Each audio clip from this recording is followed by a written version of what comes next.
you, I may say good evening. Once again, it is 99. Good evening, chat room. How are you? We have a special guest on Lyrical Live Show. I'm gonna turn it over to Lyrical and the special guest, Dr. Umar Johnson.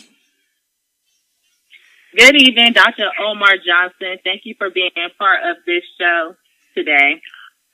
Good evening, sister. Thanks for having me on the show. No problem. Today, I would like to ask you, what do you think about our current take on Donald Trump administration and how you feel we should handle ourselves and our community? Good question. First of all, I think that Black people have to reorient our relationship to the American political structure. We make our political decisions based on emotions, and that's not good. Political decisions should not be based on emotions. No decision should be based on emotions for that matter. And with Black people, one of the reasons that we're always exploited, one of the reasons that our vote is always taken for granted is because we always make decisions on emotion. We voted for Barack Obama on emotion. We consider Donald Trump to be the devil incarnate based on emotions. The truth of the matter is Barack Obama's agenda for Black people is no different than Donald Trump's agenda for Black people. In fact, the agenda for Black people for every single president of the United States has been the same: to control, to patrol, and ultimately to exterminate. So we have to get over this falling in love with politicians. It has not benefited us at all. We have to be objective, we have to be systematic, and we have to be comprehensive as it relates to how we're going to deal or not deal with political candidates. They are not preachers. It's okay to have an emotional relationship with your preacher because he is a religious leader. They are not religious leaders. They are political leaders. And until we change our relationship to the political structure, always looking for some sort of emotional appeal, they will always be taken for granted because all the politician has to do is appeal to Black people's emotions. Talk about your hurt, talk about your pain, talk about police genocide, bring some Black people in to dance and sing at the inauguration, come to a couple Black churches, talk to Black women, talk to Black men, visit a couple jails like Obama did, but don't actually change anything systematically to help Black people. So the political structure will never benefit us until we stop dealing with it emotionally. And the second piece I would say is that until we start financing our own Black candidates, it's going to be very difficult for the political structure to work for us as well. Black people only vote. We vote in mass, but we do not finance in mass. See, when we look at the Obama presidency, one of the reasons that the homosexuals got what they wanted and white women got what they wanted and immigrants got what they wanted is because they financed Obama's candidacy. You have to finance campaigns. You just can't vote for candidates. Until Black people are financing campaigns and stop spending all of our money on cars and hair and clothing and jewelry, we're always going to be at the back of the bus because you have to control the politician, and you can only do that by financing the campaign. Well, you made some great points. What do you think are good alternatives for brothers and sisters who want to open their own business without allowing the outside influence of white America to control them? Well, here's the thing. Black people can start businesses without necessarily depending on the white economic structure for any help. They just have to start small.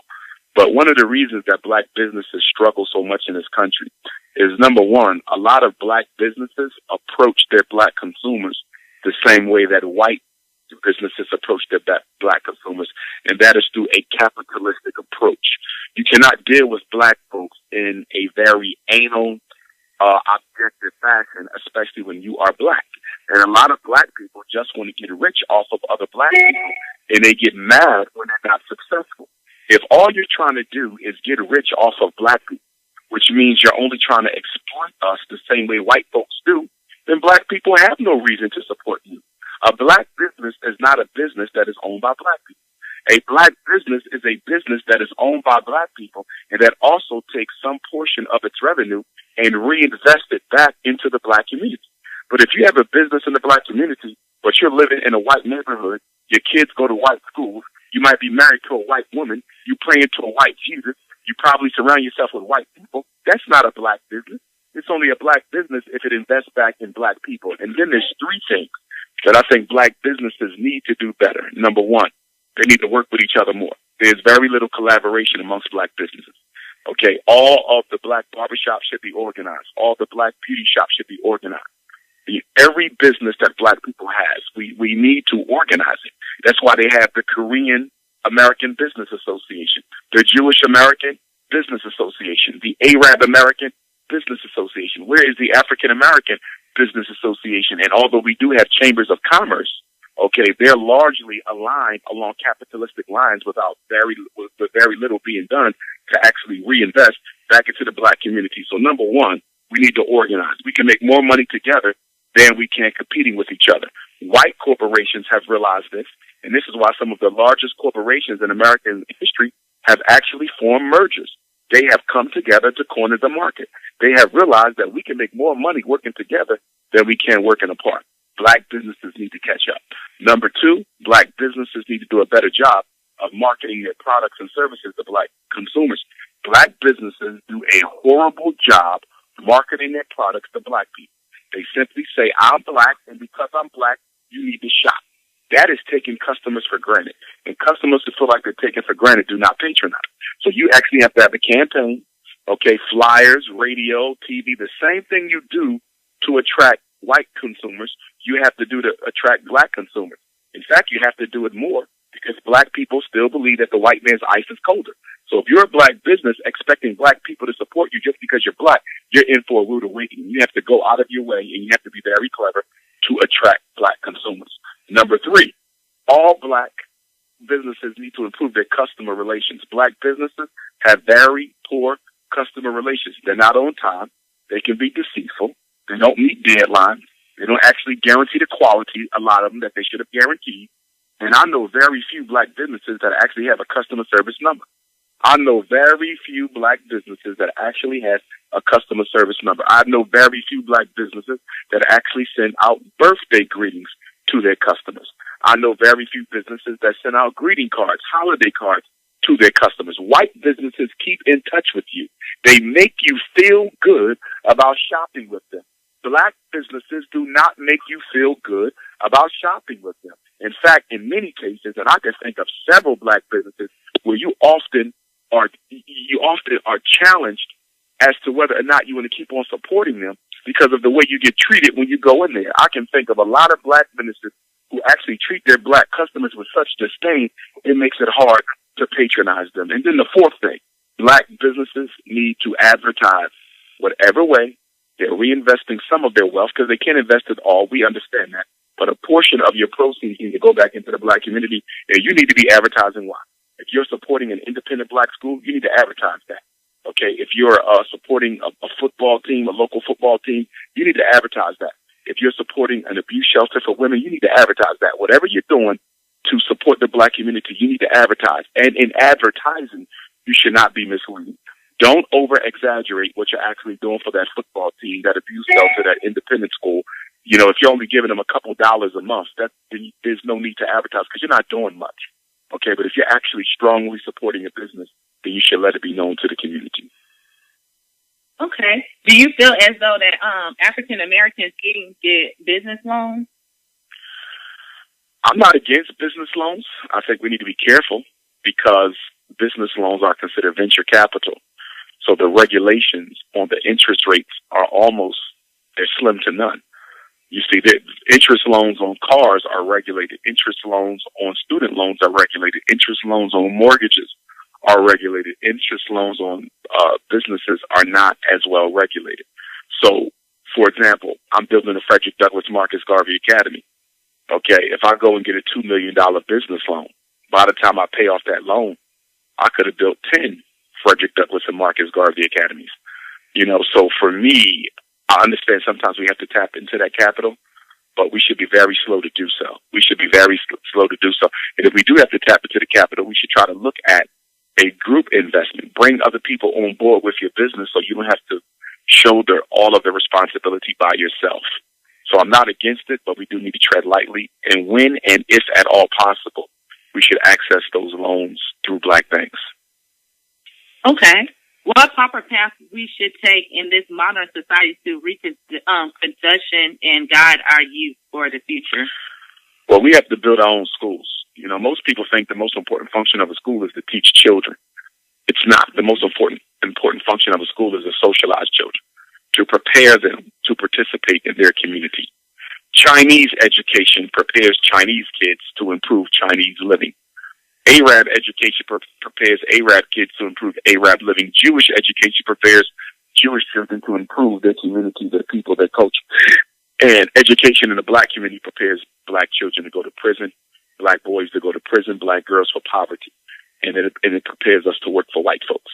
So education is a failure for black children. And it's largely a failure because black people don't consider it their obligation to educate their own children, which is absolutely pathetic, but it is so true. If we considered it our obligation to educate our own children, then we would be opening up schools instead of spending $600 million on McDonald's as we did last year, or spending $9 billion on weed and perm as we did last year, or spending $2 billion on athletic shoes as we did last year, or spending $4 billion on liquor and alcohol as we did last year. One of the biggest reasons that we are not respected as a group in this country is because everyone knows how poorly black children are treated in America's public schools. Jews know it, Arabs know it, East Indians know it, Chinese know it, Mexicans know it. Everyone knows that black America is sitting by watching their children go to hell and doing nothing about it. We spend in Philadelphia $3 billion on Christmas gifts, New York City about $8 billion on Christmas gifts, Los Angeles around $4 or $5 billion on Christmas gifts. There's not a major city in America where the black Christmas bill is anything less than $1 billion. It only costs $250,000 to start a bank. It only costs $1 million to start, $250,000 to start a credit union, $1 million to start a small bank. Why is black America sitting by watching our kids be special educated, medicated, miseducated, juvenile incarcerated, and prematurely exterminated? It's because we do not care. We could talk about the miseducation machine all day long. We could talk about the fact that they deliberately miseducate our kids. We could talk about the fact that they deliberately special educate our kids. We could talk about the fact that they deliberately psychiatrically medicate and misdiagnose our children. But what are we doing with our own energy, our own intelligence, our own expertise, and our own money to provide our children with the education that they need? We're doing nothing. We are actually supporting the school to prison pipeline by not building schools for our own children. As Marcus Garvey said, if the black man and woman are not careful, we will drink in all the poison of Western civilization and die from the effects of it. Okay, so do you think education is important for African Americans? It's very important, but it's only going to be as important as that education is designed to prepare black children to participate in their own reality. It cannot be an education for servitude. Public education in America today is an education for servitude. In fact, it's worse than that. It's no longer an education for servitude. The education in the 60s and the 50s and the 40s, that was an education for servitude because at least you could get a job. This is not an education for servitude because you can't even get a job. We have over 2 million black folks with college degrees who can't find work. I don't even need to name how many black people we have without college degrees who cannot find work. Half the black men in America are unemployed. Most black children in America, like black teenagers, are unemployed. So the education must be an education for entrepreneurship. It must be an education for black community infrastructure. It must be an education for wealth accumulation and economic power. No group in America is looking to share. No group in America practices multiculturalism. No group in America believes in an interracial economic reality. Every group in America is here to build a cultural reality for themselves, an empire. Chinese Americans are building a Chinese American empire. Jewish Americans are building a Jewish American empire. Everyone is about power accumulation and wealth acquisition except black people. All we want to do is participate in everybody else's reality. We're not interested in building our own. And nobody wants us, which means we will always be the beggars of society. We will always be the spendthrifts of society. We will always be the most neglected members of society because we haven't woken up to the reality of this world. And that is the future is only guaranteed for those who work hard to earn it. Okay, so how can black parents improve literacy rate for black children, and how do you feel about the school choice? Well, number one, I do not support the school vouchers program. that our new Secretary of Education, Ms. Betsy DeVos, President Trump's selection, who barely got elected, she was appointed, confirmed, I believe, with it was a split tie, and then there was 2 or 3 votes that actually got her over. She almost lost the confirmation, so half of Congress did not approve her. But be that as it may, she is a charter school queen, and she is a school voucher queen.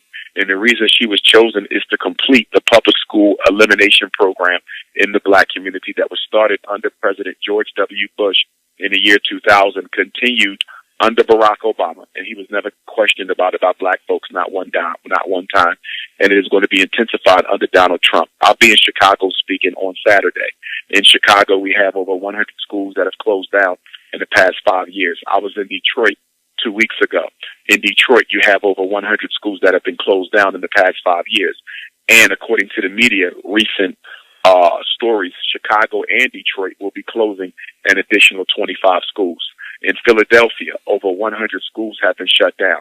What is the purpose of shutting these schools down? They are relocating black people. So if you're relocating black people, you obviously don't need those schools.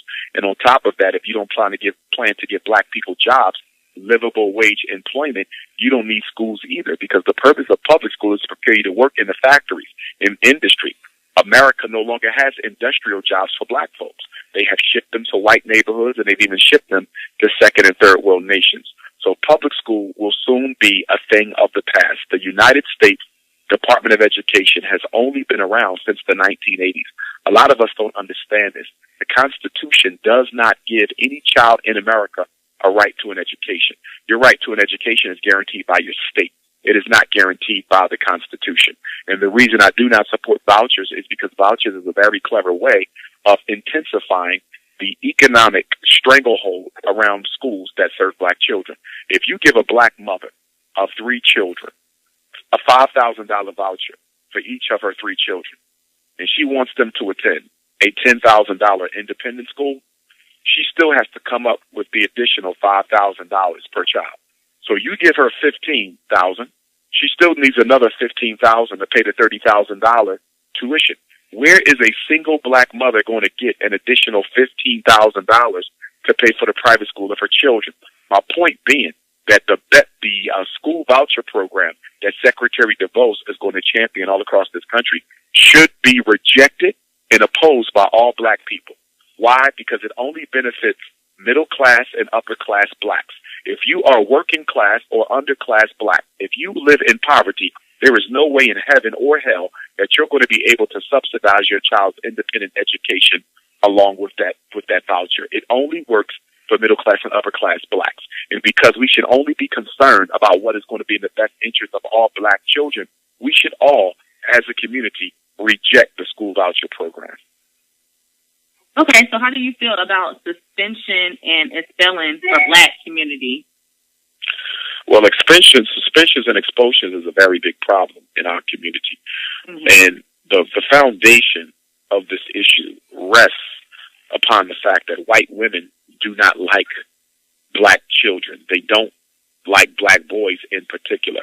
There was a report that came out, published by the United States Department of Education, a couple of years ago, I believe it was in 2015, that had showed that black boys were being suspended and expelled from public school at a rate that was 4 or 5 times the rate of white boys guilty of the same offenses.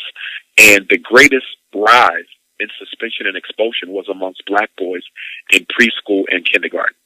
Black boys in preschool and kindergarten are being suspended and expelled at a rate that exceeds white boys in high school. How do you explain that? It's only one way: racism.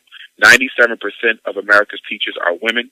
93% of that 97% are white racist females. Whenever we talk about the miseducation of black children, we do our community a disservice by not being specific about the issue. They're not learning because white women are not teaching them. White women don't care to teach them.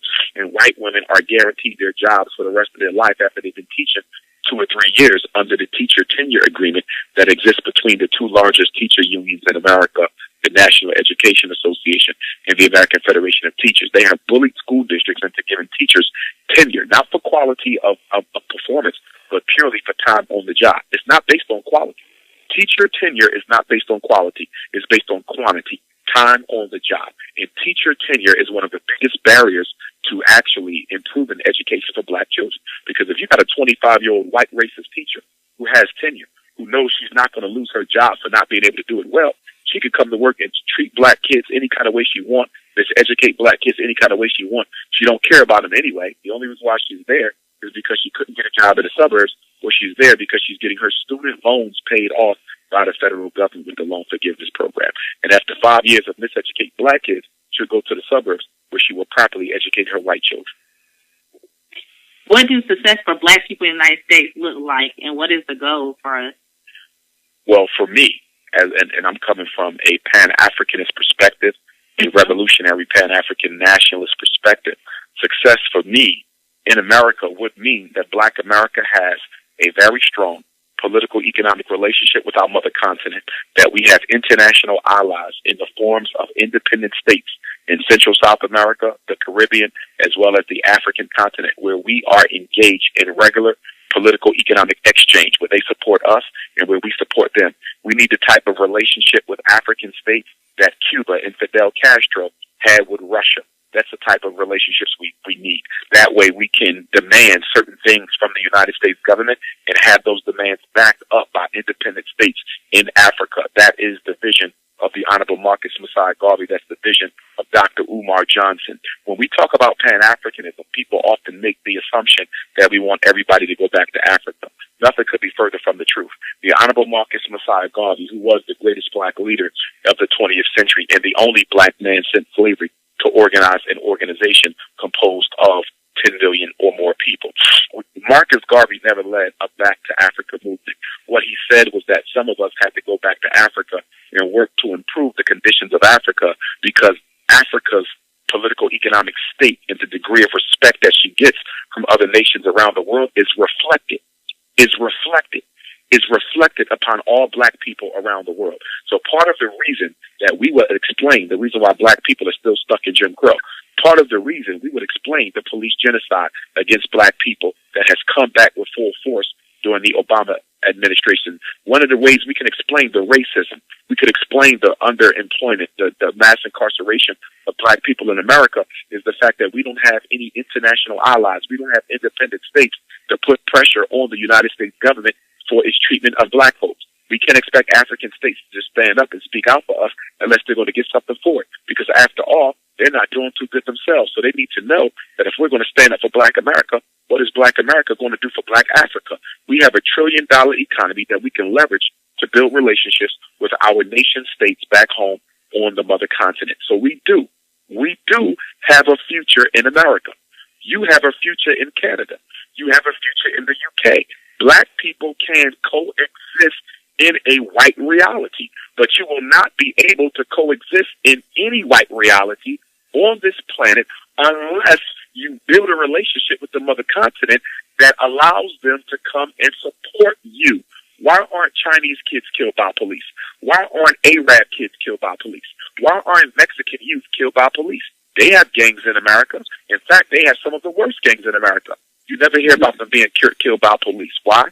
Because they have nations, independent countries around the world who will speak up and stand up, who will show up and show out for them. We're the only non-white group in America who don't have international allies to come to our defense. Is there a future for black folks in America? Yes, but there will be no future without Africa. That's so true. How do you feel about black people entertaining the marijuana industry as retailers, growers, and manufacturers? As a psychologist, I am not in support of any form or method of escapism that allows black people to experience a degree of pleasure that is superficial, artificial, and does not come as a result of them actively working and organizing and changing their reality. In other words, the worst thing you can give to an oppressed people is a means of psychological escapism. Because if they are allowed to escape from their problems, they will never solve them. Church is a form of escapism. Crack is a form of escapism. Cigarettes is a form of escapism. Alcohol is a form of escapism. Materialistic consumption, conspicuous consumption, shopping is a form of escapism. Eating can be a form of escapism. Partying is a form of escapism. Marijuana is a form of escapism. So I do not support it in any way, shape, or form, except for its medicinal uses and its spiritual uses. But I'm not a supporter of recreational marijuana because it's going to do nothing but give black people another option to run away from their responsibilities. We don't need black people getting high. We need black people getting busy solving their problems. Mm-hmm. Should Americans take collective assistance on immigration bans of blacks from other countries or no? Repeat that question, please. Should blacks take collective assistance on immigration bans of blacks from other countries? Black people then lost their mind on this Donald Trump immigration bill situation, this executive order that he signed. Okay, I'm not coming to the defense of any immigrants unless they are African. Why? Because the Department of Immigration has always kept to a bare minimum the percentage of Africans from Africa and the Caribbean and Central and South America who can immigrate to the United States. This issue has always been an issue for us. Nobody spoke up for us. The Arabs didn't speak up for us when America limited the importation of African immigrants. But for the past 50 years, it has been almost impossible for Africans from certain African states, especially those that are least developed, to even get a visa to just visit. I have friends from Africa who have tried to come visit me in America. They can't. They won't even give them a visa. In many African countries, the only way you can visit America is if you win the lottery. They actually have lottery where you have to win a visa to visit America. And then a lot of them, when they come, they're held up at customs and they're put in detainment camps, concentration camps, where they are immediately deported back to Africa. Okay, there's concentration camps all around this country. People don't even know about them, where they keep African immigrants. They just sit them there until they're able to ship them back home. So black African immigrants from around the world have always suffered Jim Crow racism at the hands of the United States Department of Immigration and Naturalization. So all of a sudden, we're supposed to come to the defense of Arabs. We're supposed to come to the defense of Mexicans.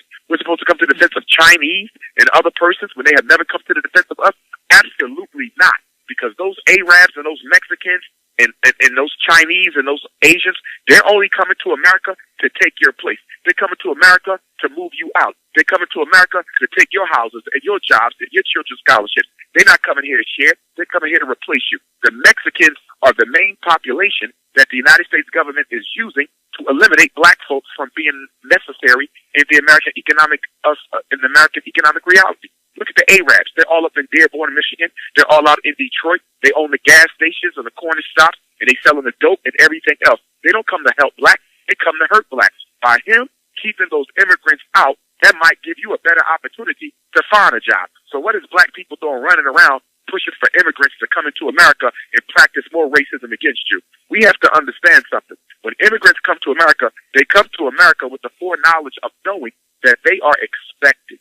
They are expected to support and reinforce white racism against blacks. They are expected to support and reinforce white racism against blacks. You can't name a single population of immigrants that have ever come to America to help blacks. They have always come to America to hurt blacks. When the Irish came, they came here lynching and killing blacks. When the Italians came, they came here lynching and killing blacks. The Jews came and they participated in the enslavement of blacks. They were the largest insurers and constructors of slave ships. Immigrants have never been our friends, so why are we defending their coming to America? That's so true. Okay, so what about the separation but equal in our community? Do you think that could be successful or no? Repeat that again, please. Separation but equal in our community. Do you think that could be separate successful? But equal. Yeah. Black folks are already separate, so we don't have to focus on separation. We're already separate. Very few black folks deal with white folks off the job. Very few black folks deal with white folks off the job, and if they do, it's only because they forced their way into a white suburb, or white folks have them trundling along, because white folks always like to have a symbolic white puppy, a symbolic black puppy along with them. So a lot of black folks volunteer to be white people's puppies in their social groups. Like when you go out to the mall and you go out to the supermarket and you see like 10 white and they got one black. Well, that's the puppy. That's the pet. They always keep a mascot with them to give the illusion of inclusion and make it look like they're not racist against black folks. The white folks have all kinds of strategies that they use to basically deflect accusations that they are racist. And one of the most effective strategies of white folks is to either have a black friend as a puppy, or to adopt a black child as a puppy, or to become a foster parent of a black child as a puppy. We're already separate. What we need to do is build up infrastructure in the black community. Isn't it amazing? Wherever you go in this country, there's a little Italy, there's a little China, there's a little Israel, there's a little anything. Where's the little Africa? There's not a little Africa in a single country in the United States of America. That's insane with the type of money we spend with Arabs. That's insane with the type of money we spend with Jews and East Indians. You mean to tell me they can take black money and build independent communities, but black people can't take their own black money and build independent black communities? Nowhere in America, not a single community can you show me where black people have their own hospital, their own bank, their own school, their own supermarket, their own hospital, their own bank, their own school, their own supermarket. And that is what we need. We need to build independent black infrastructure. We cannot get our food from other people because they will kill us. We cannot send our elders and our mothers to go and have babies in white people's hospitals because they will kill them. And by the way, black women have the highest fratricide rate in the United States. In fact, the black female infanticide, stillborn rate, black women have the highest in America and one of the highest in the developed world. And in fact, the infanticide rate for black women is almost as high as it is in many so-called second or third world nations in Africa. And the only reason why they refer to them as second and third world nations is because America keeps them from becoming first world nations. What they like to call them now is developing. They call them developing. How can African countries be developing when Africa was developed before Europe ever even thought about developing? So how does the greatest civilization on earth, 5,000 years ago, now here we are 5,000 years later, and now they are developing. They're not developing anything. They are being depressed and oppressed. We need to stop saying second world and third world nations. They need to stop lying and calling them developing nations. They're not developing nations. They are oppressed nations. America and Britain and France, they keep their foot on the neck of African countries, and they prevent them from developing. The same problems we suffer in America as it regards to racism is the same problems that our brothers and sisters in America suffer, that our brothers and sisters in Africa suffer as it regards to racism. We need infrastructure. Black people are too dependent on white folks for everything. We need them for schools. We need them for hospitals. We need them for food. We need them for entertainment. Where are the black movie houses? Where are the black playhouses? Why are we so comfortable being dependent on white folks? I tell you why. Because slavery set it up that way.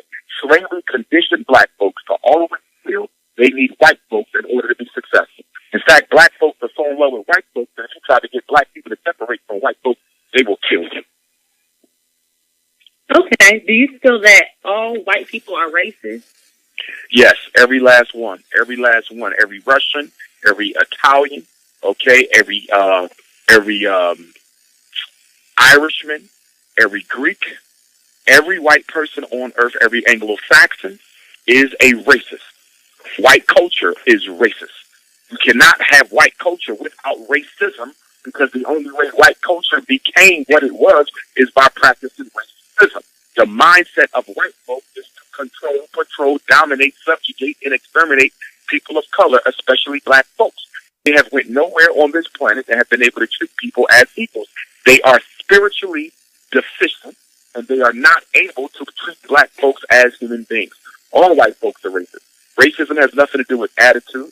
Racism has nothing to do with emotion. Racism has nothing to do with hatred. Racism has nothing to do with animosity. Racism is about two things that black people seem not to be able to understand. Racism is about power and privilege. Nothing more, nothing less. It is a business that does not require emotion, and it is the business of keeping white folks in control of black folks. Okay, Amber in the chat room, she wants to know, how should a Pan-African treat his lady? Well, all black men, whether they're Pan-Africanist or not, should treat black women with respect. They should adore black women. They should love up on black women. Our sons need to see us showing respect with black women, towards black women, whether we're in a relationship with that particular sister or not. Unfortunately, black children do not see black men showing a lot of respect and care and concern for black women. But I would also argue that the reverse is true. Black women, just as black men, have a very negativistic, nasty attitude and dismissive attitude towards black males. Because black women as a population have been allowed to receive more education and employment than black males, some sisters have come to the mindset that has been propagated by the feminist movement that they don't need men. In fact, the feminist movement is openly advocating lesbian relationships amongst black women, and we have a growing lesbianism within the black female community that is threatening traditional black homes, just as we have a growing homosexual movement amongst black men that is threatening the traditional black family. The black family is under attack, not only by white folks, not only by prison, not only by police genocide, not only by unemployment, but also the growing tide of sexual confusion in the black community. Okay, John wanted to know if you're going to make just one school, or you plan on making numerous schools for the black community. Ultimately, we're going to have a Frederick Douglass and Marcus Garvey International Pan-African School District. One school is not going to solve our problems. We need them everywhere. The goal is to start the first school. I'm hoping to have a property in hand by August the 21st of this year. And we hope to open up the school on the first day by August the 21st of 2018. If I'm blessed by God and if I'm aided by my ancestors, that's the first day of school, August the 21st of 2018. So when I go to Chicago on Thursday, I'll be looking at some schools on Friday prior to my lecture on Saturday. When I get to Indianapolis on Sunday, I'm going to try to get access to some schools there that are for sale. Everywhere I go to speak, and even places I haven't been to speak, I'm always looking at schools to see whether or not we can find something within the price can afford. We've raised about $700,000 to date, which is not a lot of money when you're talking about buying a school, but it's enough to get us a nice size little school. There's one in Chicago that has a good price on it, so I get to walk through that on Friday afternoon of this week, and we'll see what happens. So anyone listening, if you know of a school that's for sale, feel free to take a picture of the school and email it to me, or text it to me along with the contact phone number for the realtor. Sending me a school without the contact information does nothing for me. You have to send me the school, plus you have to research it and get the realtor information. I need people to help me out. Black people are very lazy and expect Dr. Umar Johnson to do everything by himself. I can't. Y'all have to help me out. Look at, which means it's in pretty good condition, hasn't been closed down long, and has a couple acres of land around it. Just take a picture of it, text it, or email it, and include the realtor information with it. And they can email that to Dr. Umar Johnson at yahoo.com, DRUMAR Johnson at yahoo.com. Or they can text it to my personal cell phone number, which is area code 215-989-9858, 215-989-9858. And before you go to your next question, if I may, I want to let your listeners know that I'll be speaking at Morgan State University, one of our historically black colleges in Baltimore. I'll be at Morgan State tomorrow, 7 o'clock program. Doors open up at 6, and it is free.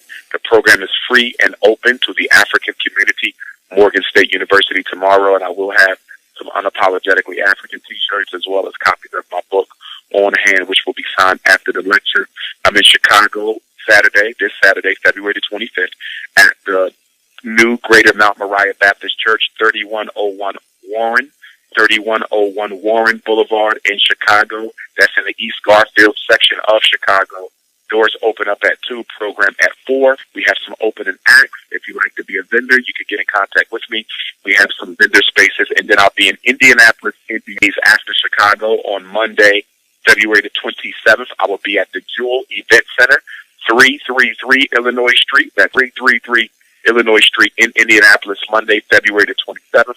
Doors open up at 4 o'clock, and the program starts at 6 o'clock. And the last day of Black History Month will be Tuesday, February the 28th, and I will be in money-earning Mount Vernon, home of Heavy B, rest in peace.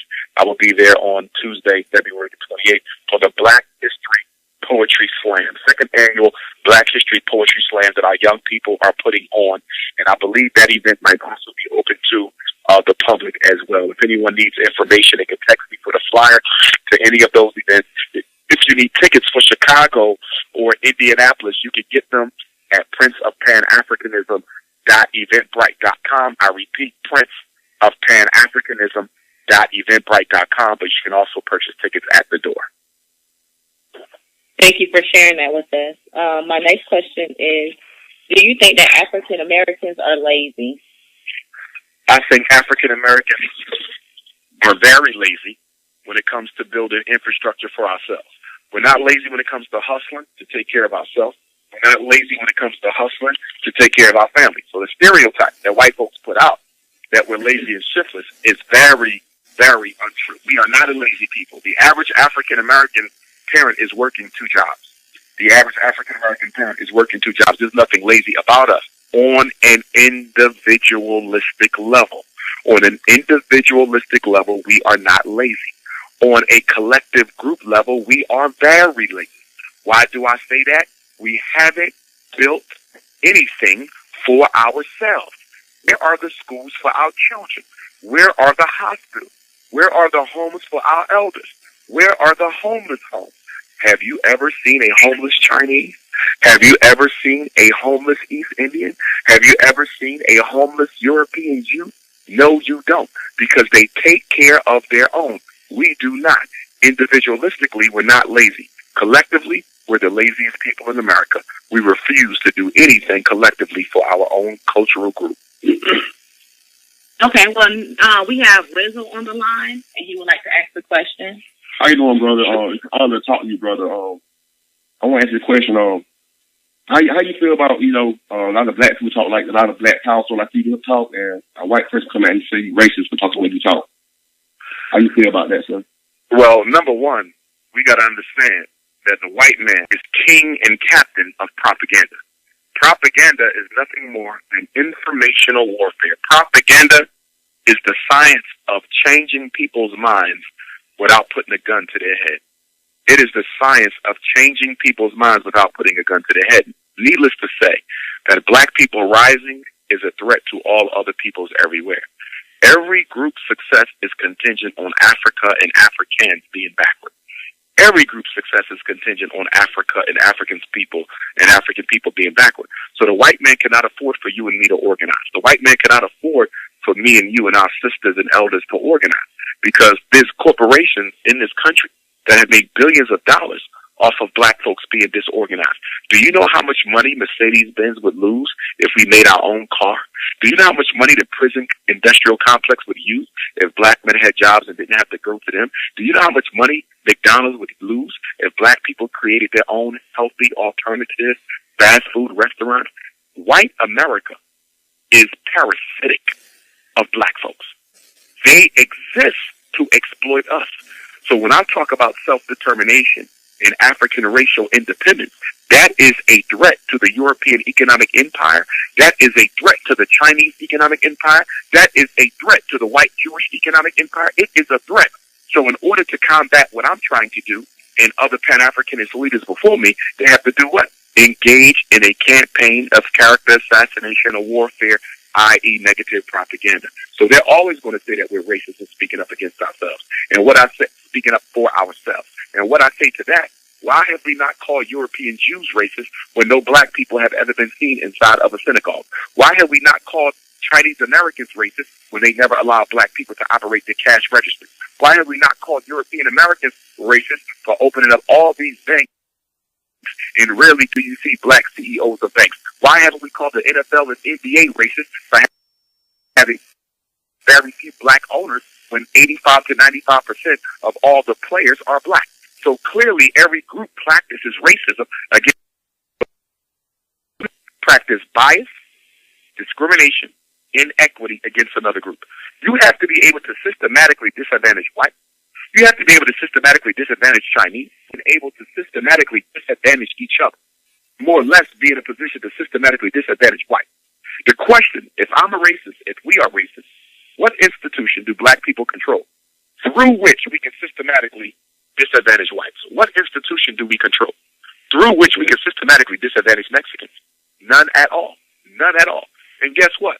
Because Chinese supremacy, because Chinese are buying up so much of Africa and the Caribbean that we're about to evolve from dealing with or being victimized by white supremacy. And in the next 25 to 50 years, now we're going to be dealing with Chinese supremacy. Doctor, I got another question for you. Friend named Danny, she got a question for you about the doctor named Marvin Hammer. I'm sorry, I can't pronounce the name well.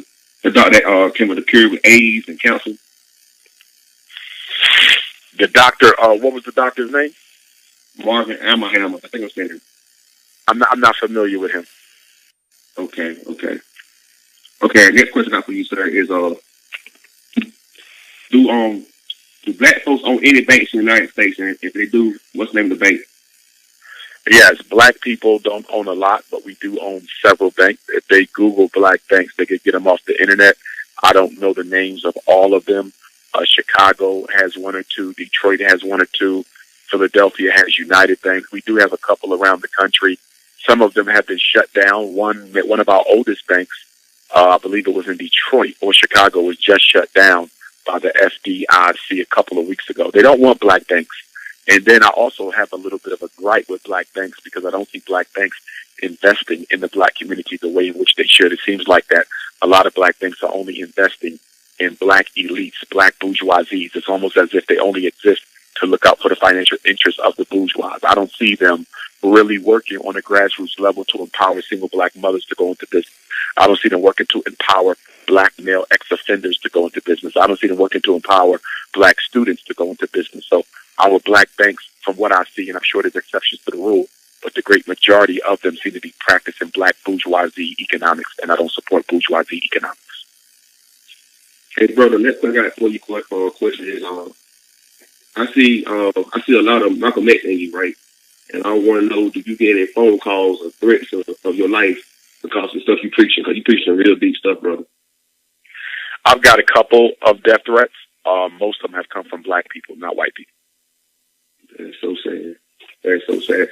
A question that was in the chat room by Ashley. She wants to know, so that means you don't like white people? I don't have anything against white people. I have good conversations with white people every day.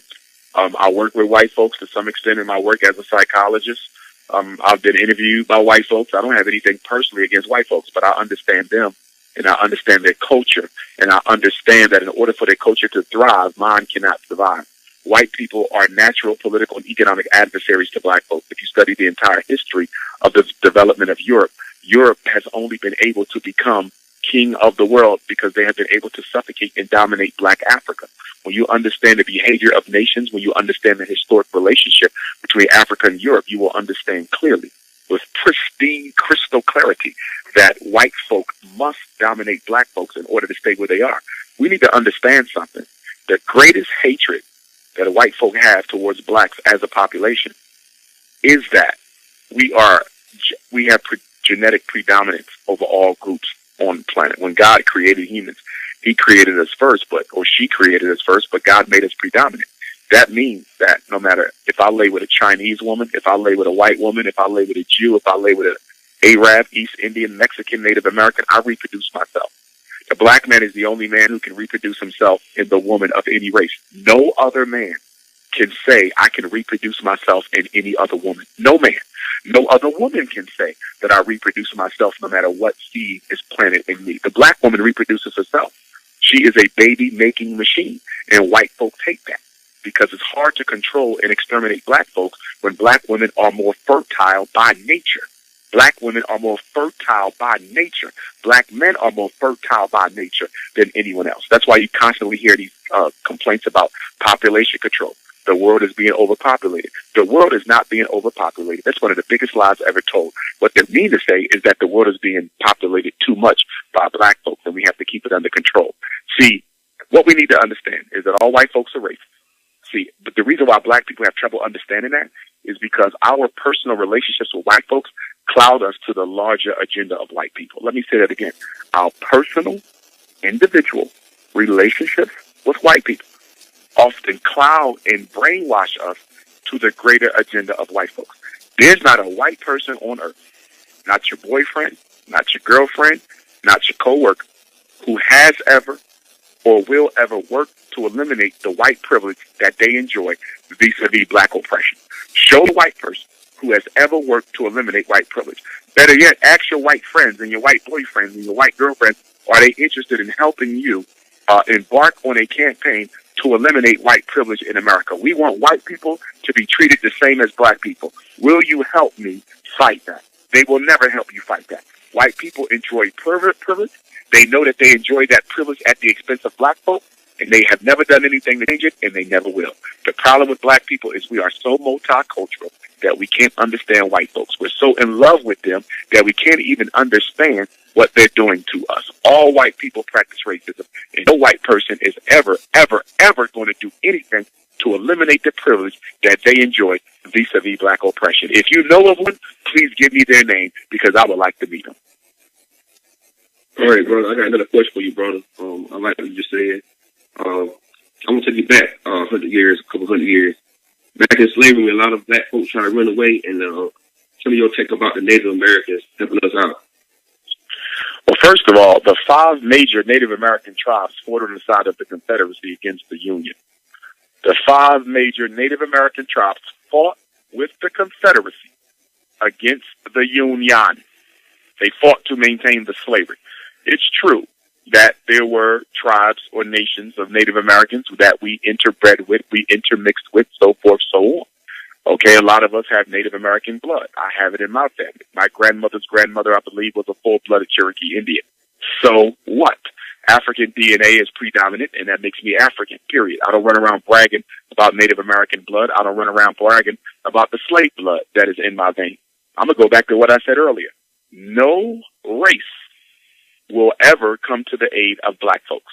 No race has, no race will. In fact, speaking of the Native Americans, once they were able to solidify their agreement with the United States government to build these casinos on the different Native American reserves that they have around America, one of the first things that they did, and y'all can do your research, one of the first things that all of the major Native American tribes did was they passed resolutions that said no African American could ever claim to be part of their nation. I repeat, no African American can ever claim to be part of their nation, no matter how much Native American blood that you have in you. They do not identify with you. They will not allow you to participate. But every day you wake up, you got 5, 10, 15, 20 black folks running around talking about, I got Indian in my family. Who the hell cares? Because the Indians certainly don't care. That's so true. Do you feel that a Lumbee Indian is considered as black? Because, I hear that all the time.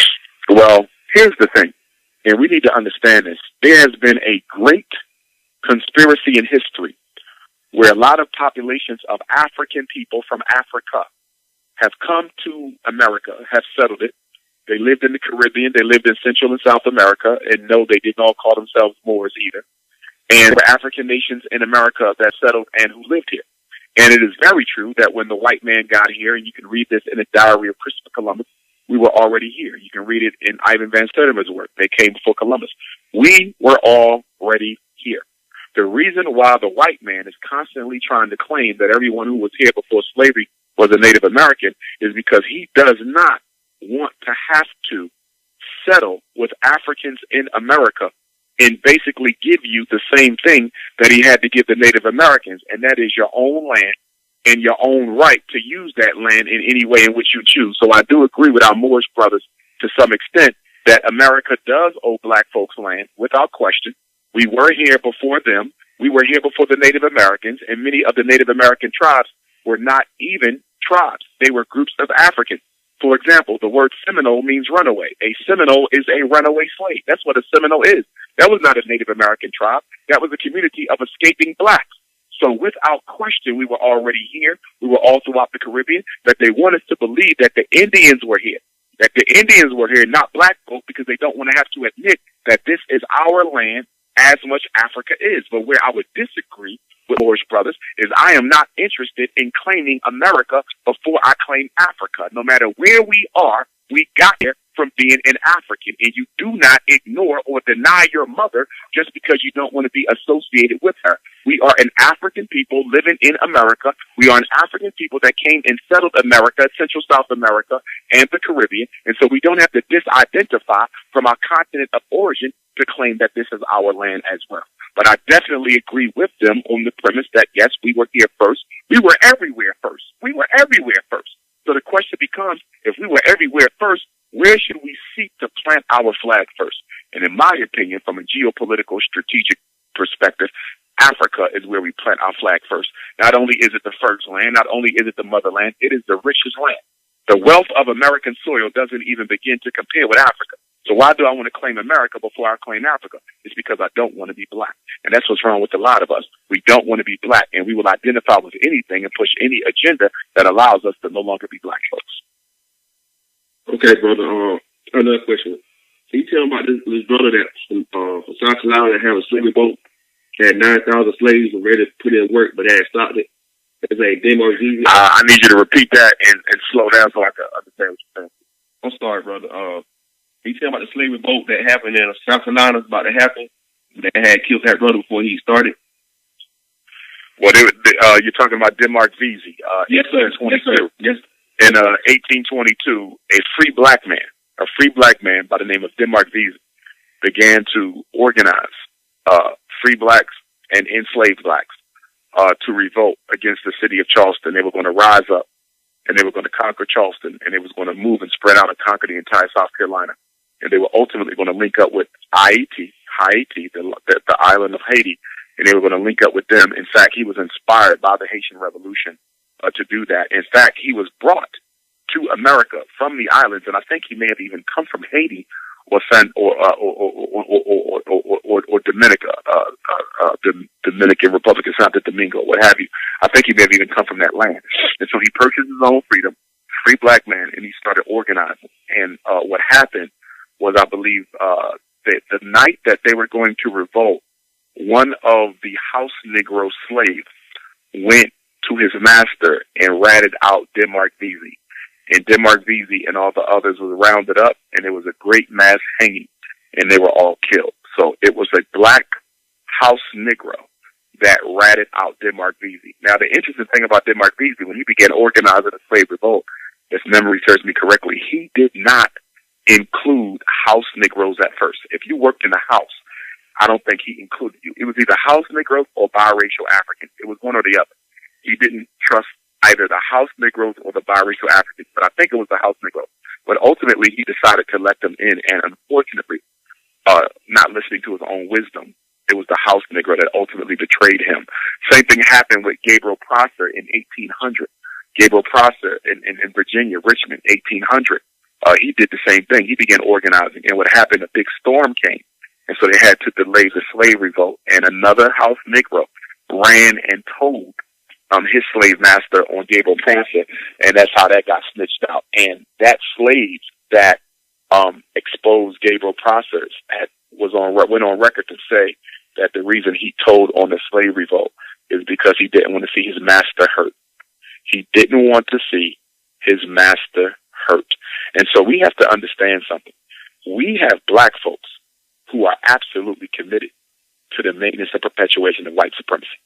We have black people who are absolutely committed to the maintenance and perpetuation of white supremacy. So when we move amongst our people, we got to be very, very discerning. We have to be very, very clever. We have to be very, very Machiavellian even in what we do, because everywhere I speak, I know that there are agents there who have been sent to kill my work. I never assume that everybody at a Dr. Umar Johnson lecture is there because they want to learn, or they're there because they want to support. There's always people who are there to destroy me. Some of them are being sent in to gather my plans from the white man, which is why I don't put everything out anymore. And then some of them are what I call, rogue agents, and these are Negroes who do not have an official capacity with the FBI or the CIA, but who are simply there out of jealousy, animosity, and hatred to destroy me. So there's two groups that I got to look out for. I have to look out for the official agents that are being sent by the government, and then I have to look out for the rogue agents who are self-hating black folks who just want to see another black man fail. So we have to be very careful, because every one of our skin folk is not necessarily of our kinfolk. Okay, what other leaders other than yourself do you think that we should support and pay close attention to? I would say that there's a lot of people in the grassroots level, that people who don't even know, who are doing a lot of good stuff in the black community, who are often unsung heroes and don't get enough attention. On the national level, I would say that Dr. Claude Anderson, a good friend of mine, an economist, I would say that he's one of the most critical scholars, because he's dealing with economics on a Marcus Garvey race-based level. So his message and my message are 100% congruent. Another scholar would be Attorney Alton Maddox. Attorney Alton Maddox out of New York City. He's another scholar who is approaching law from the Marcus Garvey graduate's perspective. So those two in particular, I would definitely recommend that people watch them, people study them, read Dr. Claude Anderson's books, go to YouTube, watch Dr. Claude Anderson's lectures, go to YouTube, watch Attorney Alton Maddox's lectures. Those would be my favorite two living, and not the only ones, but both of them are good friends of mine, good elders, and what they teach and what they're trying to do. And what I like about them so much is they're not just teaching. Most people in the conscious community, all they do is disseminate information. Dr. Claude Anderson and Attorney Alton Maddox have a history of doing what I'm doing, and that is not only teaching, but also organizing. Okay, brother, I got one more question for you, brother. This pertaining to me. I got two little boys, they 10 and 8. Is they too young to learn about how racist white folks is? Or I didn't let them get a little older? No, there was a research study that was done by white folks that had basically revealed that children are aware of racial differences as early as 4, and that they may also be aware of the level of respect or status that their race is accorded by other groups. So your sons, by this time, are definitely aware that they're black people, that they're white people, that there's different groups. But on top of that, they may also be aware that the group to which they belong is one of the most disrespected and marginalized groups. So yes, it is time for you to start reinforcing their knowledge of self, black history, black culture. Take them to the museums, take them to the lectures. Make it fun. Make it fun to learn about culture. Don't just put a book in front of them. Make it fun to learn about culture. Put on the DVDs, watch it with them, talk about it with them, go on to different trips and events. Of course, this summer I'll be hosting my 2nd annual Black College and Consciousness Tour. We'll be going out of Atlanta this year. Last year we went out of Newark, New Jersey. We did Pennsylvania last year, New York last year, Maryland last year, Delaware, and Virginia last year. This year out of Atlanta, June 28th to July the 12th, 14 days and 14 nights. We'll be doing Georgia, Tennessee, South Carolina, Alabama, and probably North Carolina. So your 11-year-old or your 10-year-old, if he'll be 11 by that time, he could join us for the Black College and Consciousness Tour. That tour is $3,500, but Dr. Umar Johnson pays $1,500 of the tour, and the parents pay $2,000. And I should have registration for that by the middle of March 14th. People can check in with me on the website. They can also check in on my social network pages. They can follow me on Instagram at Dr. Umar Johnson, on Twitter at Dr. Umar Johnson, the website, drumarjohnson.com, the email, drumarjohnson@yahoo.com. On Facebook, I use my African last name. So on Facebook, you want to connect with me at Dr. Umar Ifatunde. Ifatunde is spelled I as in independence, F as in firmness, A as in Africa, T as in together, U as in unity, N as in nationalism, D as in dedication, E as in eternity. Dr. Umar Ifatunde is the Facebook page.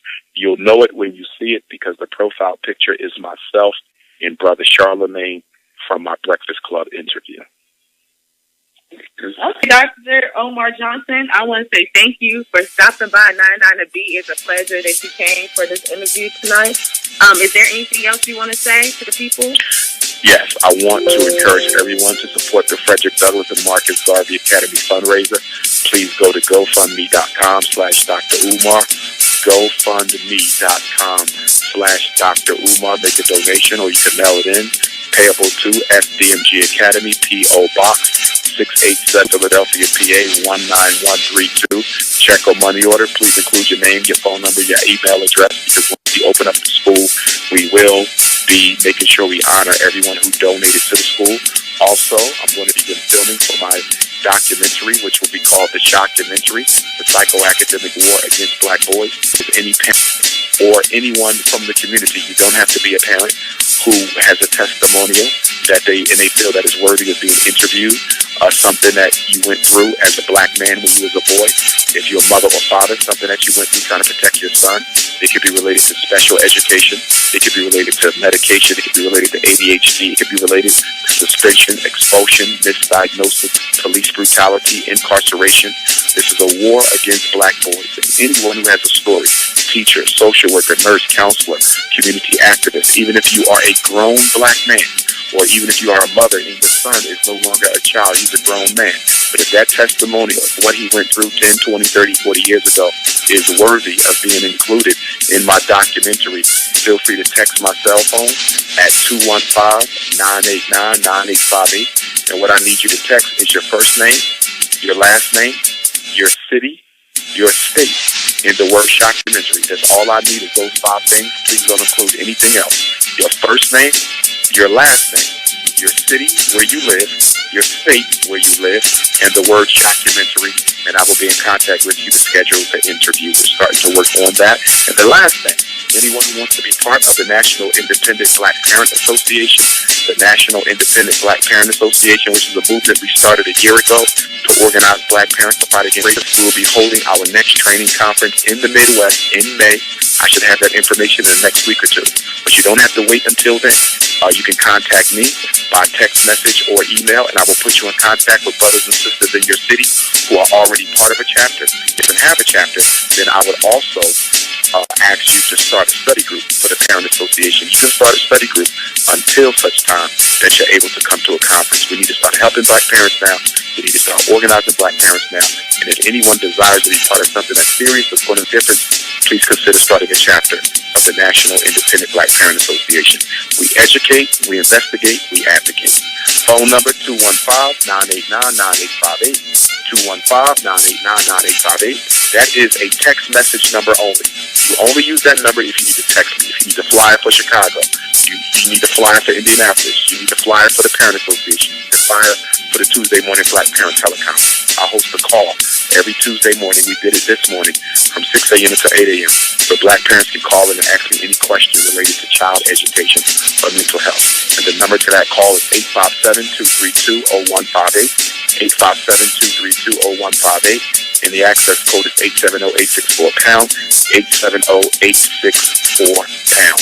Join the Black Parent Movement. Well, thank you again for coming to 99 The Beat. It was a pleasure on having you today. If you don't mind, can you please stay on hold? Yes.